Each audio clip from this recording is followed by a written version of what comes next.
জাকসু নির্বাচনে ভোট পড়েছে ৬৬% বেশি। ইসি কার্যালয়ে চলছে ভোট গণনা। দিনভর চলে পক্ষ বিপক্ষের নানা অভিযোগ। এর মধ্যে ভোট বর্জন করেছে ছাত্রদল ও 4টি বাম সমর্থিত প্যানেল। নির্বাচন কমিশনের অফিসের ভেতর থেকে এই মুহূর্তে বিস্তারিত জানাতে আমাদের সঙ্গে যুক্ত আছেন সহকর্মী সিফাত শাহরিয়ার। চলে যাচ্ছে সিফাতের কাছে।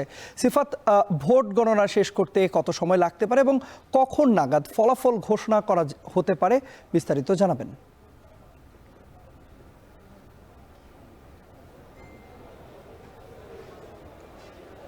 তন্ময়, একটু সংশোধন, সেটি হচ্ছে ভোট গণনা শুরু হয়নি এখন পর্যন্ত। একটি হলের যে ব্যালট বাক্স সেটি আসতে সময় লাগছে, সেটি এখন এসে পৌঁছায়নি। জাতীয় কবি কাজী নজরুল ইসলাম হল যেটি রয়েছে সেটি জানেন, নির্ধারিত যে 5টা পর্যন্ত ভোট গ্রহণের কথা ছিল, শিক্ষার্থীদের উপস্থিতি অনেক বেশি থাকার কারণে সেটি দেখা যাচ্ছে 2 ঘন্টা পরও ভোট গ্রহণ করতে হয়েছে। তাতে করে সেটি এখন পর্যন্ত এখানে এসে পৌঁছায়নি।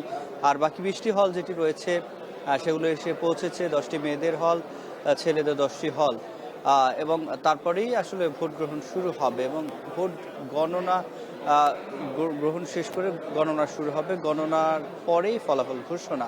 এবং হল সংসদ, কেন্দ্রীয় সংসদ কোনোটি আসলে এখন পর্যন্ত গণনা শুরু হয়নি। এবং একজন নির্বাচন কমিশনারের সাথে গণমাধ্যমের কথা হয়েছে, তিনি যেটি বলেছেন যে আজকে সারা রাতও লাগতে পারে, কালকে সকাল কিংবা দুপুর নাগাদ ফলাফল ঘোষণা করতে সময় লাগতে পারে। তবে নিশ্চয়ই গণনা শুরু হয়ে গেলে আমরা ধীরে ধীরে হলগুলোতে কার কি অবস্থান সেটি জানাতে পারবো, তখন কিছুটা হলেও ফলাফলটি স্পষ্ট হবে। তবে এরই মধ্যে জানেন 4টি প্যানেল এবং স্বতন্ত্র কয়েকজন তারা ভোট বর্জন করেছে। তো সেক্ষেত্রে এই ভোট বর্জনের যে প্রভাবটি সেটি কিন্তু এই রুমে আসলে পড়েনি। এই যে জাকসু নির্বাচন কার্যালয়ে যেখান থেকে ফলাফল ঘোষণা করা হবে সেখানে আসলে পড়েনি। আমরা যেহেতু এখানে রয়েছি, এখানে আমরা দেখছি বিভিন্ন প্যানেলের যারা সারাদিন পোলিং এজেন্ট ছিল, বিভিন্ন প্যানেলের প্রতিনিধি ছিলেন এবং সাধারণ শিক্ষার্থীরা এখানে কিন্তু এসেছেন এবং ভেতরে দেখতেই পাচ্ছেন যে আসলে জায়গা নেই, বসার জায়গা নেই, দাঁড়িয়ে আছে অনেকে। এবং ঠিক মাঝখানে 20টি হলের যেই ব্যালট বাক্সগুলো রয়েছে সেই ব্যালট বাক্সগুলো এখানে রাখা হয়েছে। বলছিলাম যে জাতীয় কবি কাজী নজরুল ইসলাম হল ছাড়া বাকি সবগুলোই আসলে এখানে নিয়ে আসা হয়েছে। বলছিলেন যে 66% আসলে ভোট কাস্ট হয়েছে। আমরা যেটি দেখেছি ছেলেদের হলগুলোতে বেশ ভালোই ভোট পড়েছে। এবং এই যে সকাল থেকে আমরা দেখছি খুবই ধীরগতিতে শিক্ষার্থীরা এসেছেন ভোট দিতে। এবং 2টার পরে মূলত, যেহেতু বেশিরভাগই আবাসিক হলেই ভোট কেন্দ্র ছিল, তো সেক্ষেত্রে তারা আস্তে ধীরে এসেছিলেন, কিন্তু তাতে করে ততক্ষণের সময় অনেকটাই পুড়িয়ে গিয়েছে তাতে, এবং তার কিন্তু প্রভাব পড়েছে। 2-1টি হলে দেখেছি দেরি হয়েছে, বিশেষ করে কাজী নজরুল ইসলাম হলে তো একেবারে 2 ঘন্টায় দেরি হয়ে গেছে। তো সেটি আসলে আমরা দেখছি যে সকাল থেকে উৎসবমুখরই পরিবেশ ছিল, তবে সকাল থেকে আবার অভিযোগও ছিল। একেবারে আমরা সব প্যানেল থেকে অভিযোগ শুনেছি, তবে সাধারণ ভোটারদের উচ্ছ্বাস আমরা দেখেছি।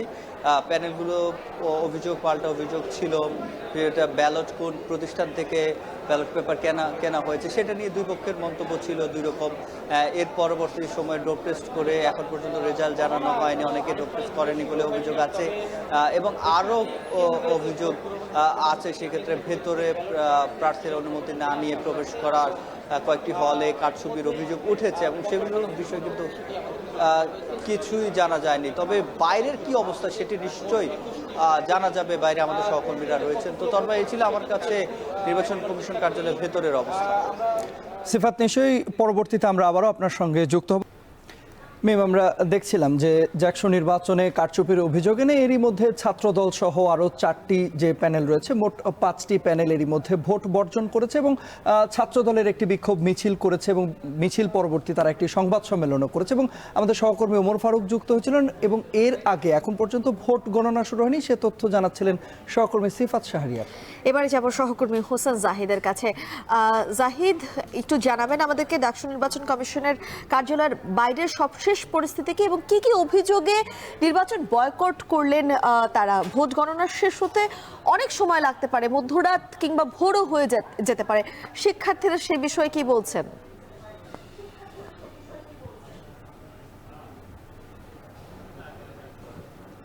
মিম, একদিকে বিক্ষোভ মিছিল যেমন চলছে ক্যাম্পাসে, একই সঙ্গে আনন্দ মিছিলেরও একটা যে প্রেক্ষাপট সেটিও কিন্তু রচিত হচ্ছে। কেননা এখানে একটু পরেই ভোট গণনা যে শুরু হবে, তারপরেই ফলাফল ঘোষণা।